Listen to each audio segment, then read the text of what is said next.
If you're Polish and have ever spent time in the UK, you've probably noticed something a little strange about the British. They apologize all the time, even for things that aren't their fault. They talk endlessly about the weather, rain, sun, clouds, you name it. And they follow rules in ways that seem almost obsessive. At first, it's confusing, even a little frustrating. But there's a reason for all of this. British culture is built on subtle humor, politeness, and social habits that aren't obvious to outsiders. And for many Poles, these differences are exactly what make the British so hard to understand. Take humor, for example. The British are masters of understatement and sarcasm. If something goes completely wrong, a Brit might shrug and say, "Well, that could have gone better," with a perfectly straight face. To a Pole, this sounds either like lying or pretending nothing happened. Polish humor is usually more direct, often exaggerating for effect or going dark to make a point. This difference in humor can lead to awkward moments. You might laugh too late, or not at all, missing the joke entirely. Politeness is another major difference. In Britain, being polite often means being indirect, saying, "Maybe we could do that sometime," usually means no. Asking, "Is this okay?" often already expects a yes. In Poland, people usually say exactly what they mean. No is no. So Poles may feel the British are avoiding the truth, while Brits are simply trying to be kind and avoid conflict.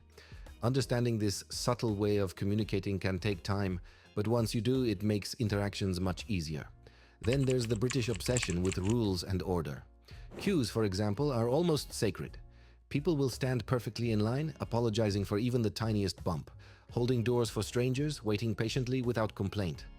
In Poland, politeness exists, but it's not as ritualized. To a Pole, these habits can feel excessive or even funny. But in Britain, they are part of everyday social norms. They show respect, prevent conflict, and create fairness. Once you notice this, British behavior starts to make a lot more sense. Small talk is another area where Poles often struggle. Talking about the weather, traffic, or minor inconveniences might feel pointless or boring. But for the British, small talk is social glue. It's a way to connect without getting too personal, to show friendliness, and to avoid awkward silences. Poles, who prefer meaningful conversations, often find this confusing. But when you see small talk as a cultural tool, it suddenly doesn't feel so strange. Even pubs highlight these differences. Going to a British pub isn't just about drinking. It's about social interaction. People talk, joke, tease, and often do it with irony. Polish drinking culture is usually more expressive and emotional. Watching the British sip their beer with a straight face while joking sarcastically can feel confusing at first, but it's a part of how they socialize. Quiet, indirect, and full of subtle humor. Cultural references make it even trickier. British jokes, idioms, and habits often rely on TV shows, sports, history, or local events. A joke about the royal family or cricket might completely fly over a Pole's head. Even small gestures, like offering tea or apologizing repeatedly, carry subtle meanings. Without context, they just seem strange. So why do Poles struggle to understand the British? It's not because they can't. It's because British culture relies on indirect communication, irony, and social rituals that are very different from Polish norms. Poles are used to direct communication, expressive humor, and clear social cues. The difference can feel overwhelming at first, but once you notice these patterns, interactions start to make sense. And here's the thing. These differences are what make cultural exchanges so fascinating. When you start to understand British humor, etiquette, and everyday habits, it's like unlocking a secret code.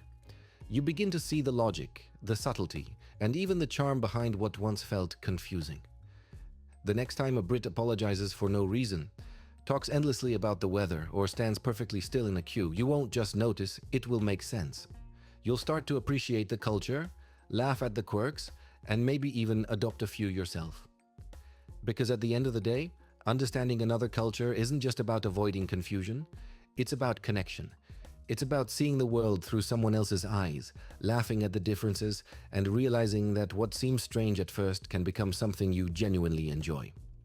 That's the beauty of stepping into another culture. It challenges you, surprises you, and reminds you that the world is full of fascinating ways to live, think, and even apologize for things that aren't your fault.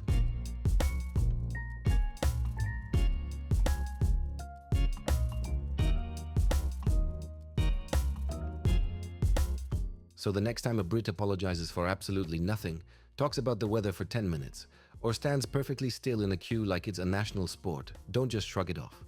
Take a moment to notice what's really happening. There's humor, kindness, and a little bit of charm hidden in all those tiny habits.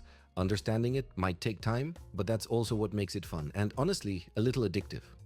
If you've ever had a "wait, what" moment with a Brit, or laughed at a joke you didn't get until 5 minutes later, drop it in the comments. I want to hear your stories.